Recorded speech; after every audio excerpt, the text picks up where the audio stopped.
आज सकाळी सकाळी मस्त असा पाऊस पडत होता. सगळीकडे मस्त अशी हिरवळ आणि गारवा पसरलेला होता. खूप छान वाटत होतं. सुंदर सकाळ मस्त वाटत होतं. थंडी होती त्यामुळे म्हटलं मस्त असा कडक चहा बनवावा आणि आज त्यांचा उपवास पण होता त्यामुळे म्हटलं खिचडी नाश्ता पण लगेचच बनवून घ्यावा. तर मस्त आधी कडक चहा बनवला आणि तो चहा पिला. दिवसाची सुरुवात मस्त अशी गारठ्यानं आणि सुंदर अशा मस्त कडक चहाने झाली होती. तर मी आधी माझ्यासाठी चहा बनवून पिला. त्यानंतर ह्यांच्यासाठी पण चहा आणि खिचडी दिली. त्यानंतर पाऊस थांबलेला, पण जे वातावरण झालं होतं ना ते अप्रतिमच होतं. म्हणजे हा जो परिसर आहे ना तो नरेंद्र डोंगरचा परिसर आहे आणि हे आमच्या गॅलरीमधनं दिसतं हे सगळा व्ह्यू. खूप छान वाटत होतं मस्त असं. त्यानंतर मी पण माझी घरातली सगळी कामं आवरून झालं तसं मग देवपूजा वगैरे आधी करून घेतली. देवपूजा तशी झाली तसं म्हटलं आता रांगोळी पण घालूया, कारण रांगोळी घातली की अजून एक असं एक मनाला वेगळं फ्रेशनेस मिळतो. तर मस्त आधी उंबरठा पूजन वगैरे करून घेतलं. त्यानंतर मग रांगोळी पण काढली.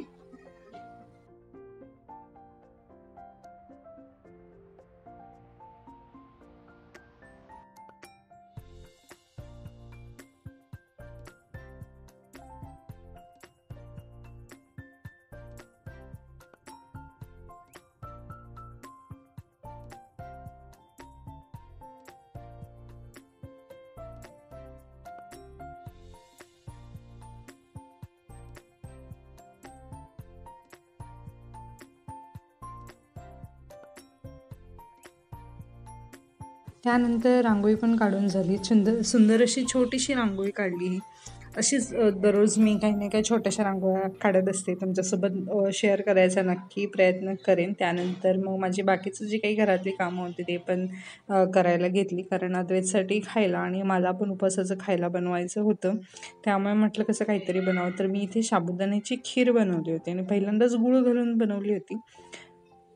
त्यानंतर अद्वैतसाठी पण त्याला दूध भात वगैरे असंच जास्त काही नाही काय आवडतं, वरण भात दूध भात वगैरे. त्याच्यासाठी पण असंच पोहे भिजवून त्याला म्हणजे त्यात दूध आणि थोडंसं गूळ घालून त्याच्यासाठी खायला बनवलं होतं.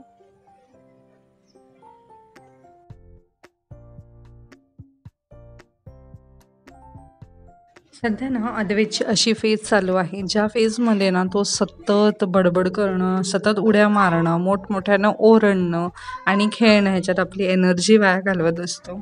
आणि त्याला म्हणजे असं आहे की सतत म्हणजे मागणं फिरणं, त्याला एकतर एक म्हणजे आई तर आई, बाबा तर बाबा असं चिकटून राहणं, त्याला प्रश्न पण प्रचंड पडतात आणि अनएक्सपेक्टेड असतात. त्याची उत्तरंसुद्धा कधी कधी आमच्याकडे नसतात. बट आम्ही आमचं बेस्ट ट्राय करतो की त्याला जेवढं शक्य होईल तेवढ्या प्रश्नांची उत्तरं देणं. बट अनएक्सपेक्टेड प्रश्न असतात, त्यांची उत्तरं कधी कधी आम्हाला पण माहीत नसतात. बट काही नाही काही मॅनेज करून त्याला ती उत्तरं सांगायला लागतात, कारण त्यांच्यापासून कुठल्याही गोष्टी लपवून ठेवणं किंवा कुठल्याही गोष्टी न सांगणं हे जरा चुकीचं वाटतं आम्हाला.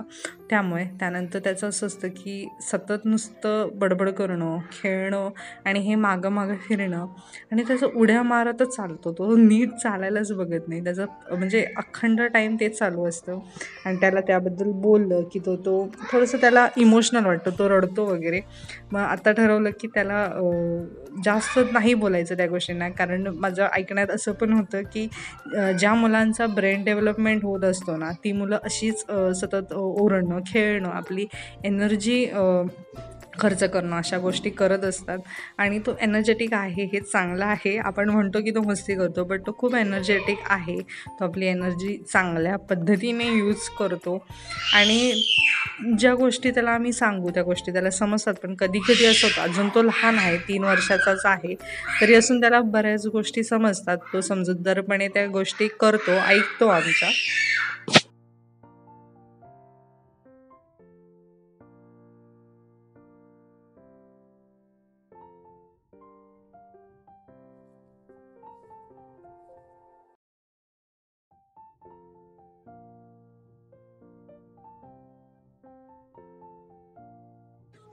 खायला बनवून झालं तसं मी आधी अद्वैतला खायला भरवायला घेतलं, कारण त्याला खायला भरवताना वेळ पण लागतो आणि त्याची त्यावेळी पण बडबड चालू असते, प्रश्न विचारणं वगैरे सगळं तसं सेम चालूच असतं. तर आधी म्हटलं त्याला छान शांत बसून भरवायचं आणि त्यात त्याला पण प्रश्न विचारायचे असतात, त्यामुळे तो हे कसं, हे कशासाठी, हे का, हे चालू असतं त्याचं सतत. मग त्याला काही ना काही गप्पा सांगून मी खायला भरवते.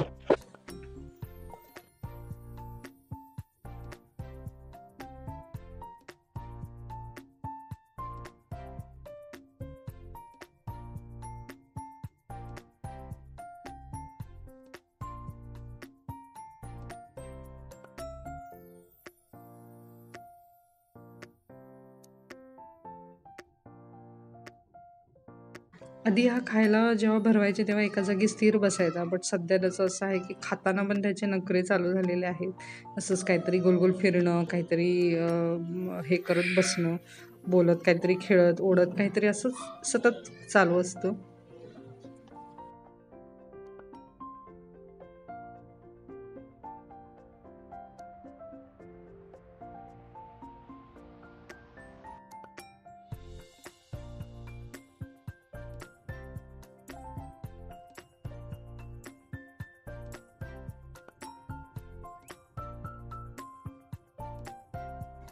त्याला काय काय गप्पा सांगून त्याचं एकदाचं खाणं आटपलं. त्यानंतर मी पण माझ्यासाठी बनवलेली खीर खाऊन घेतली, कारण उपास होता आणि प्रचंड भूक लागलेली होती आणि बाकीची अजून पण बरीच काही ना काही छोटी मोठी कामं होती चालू, त्यामुळे ते पण असं खीर छान खाऊन घेतली.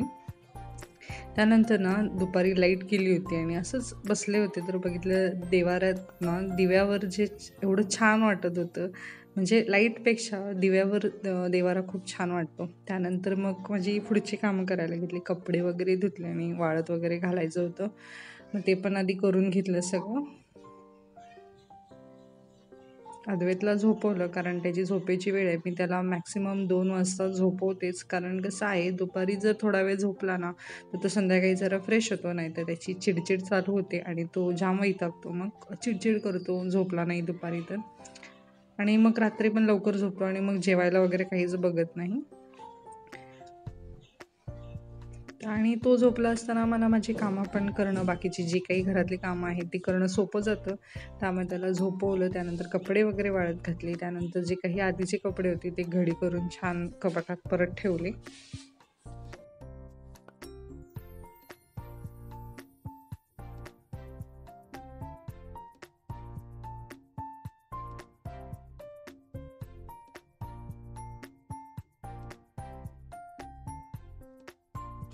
आणि ना ही सगळी कामं आटपेपर्यंत अद्वैतची झोप पण झाली होती. तो उठून बसलेला आणि मला हाक मारत होता, कारण त्याला खाली झोपवलेलं, त्यामुळे तो खालनं हाक मारत होता सतत. त्यानंतर वर आला आणि तिथे परत त्याचं सुरू झालं की तू इथे काय करते, कशासाठी, काय चालू आहे, कपडे झाले का घडी करून वगैरे बरेचसे प्रश्न.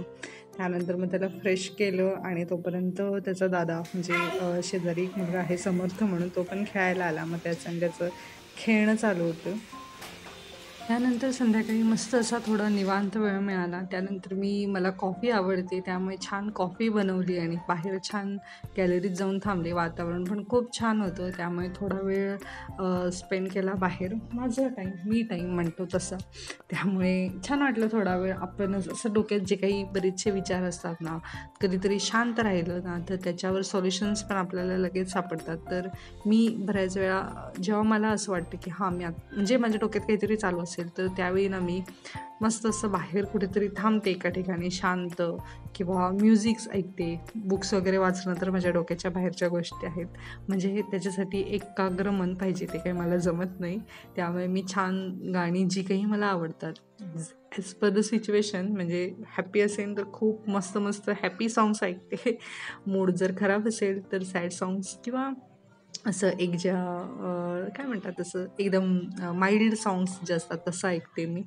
त्यानंतर संध्याकाळची वेळ झालेली, त्यामुळे दिवाबत्ती वगैरे पण केली, छान धूप दाखवला. त्याने अजून एक वेगळीच मनाला एक असा सुकून मिळतो, शांती मिळते. तर छान दिवाबत्ती वगैरे केली आणि मस्त असा जो काही संध्याकाळचा वेळ होता तो घालवला. त्यानंतर सगळीकडे घरात सुद्धा धूप दाखवलं, त्यामुळे अजून छान प्रसन्न असं वाटतं. त्यानंतर संध्याकाळची देवपूजा करून झाल्यानंतर मी स्वयंपाकाला सुरुवात केली, कारण उपवास होता त्यामुळे नैवेद्यासाठीचं जेवण बनवायचं चालू होतं. बट काय झालं की थोड्या वेळाने लाईट गेली आणि मला पुढचा व्लॉग काही कंटिन्यू करता आला नाही. त्यामुळे जे काही मी शूट केलं होतं ते मी तुमच्यासोबत शेअर करते आणि हा आजचा व्हिडिओ मी इथेच थांबवते. तुम्हाला माझा हा आजचा व्हिडिओ कसा वाटला हे मला कमेंट करून नक्की सांगा आणि आवडला असेल तर प्लीज चॅनलला लाईक, शेअर, सबस्क्राईब करायला विसरू नका. सोबतच बेल आयकॉन क्लिक करा म्हणजे माझ्या येणाऱ्या प्रत्येक व्हिडिओचं नोटिफिकेशन तुम्हाला मिळत राहील. धन्यवाद.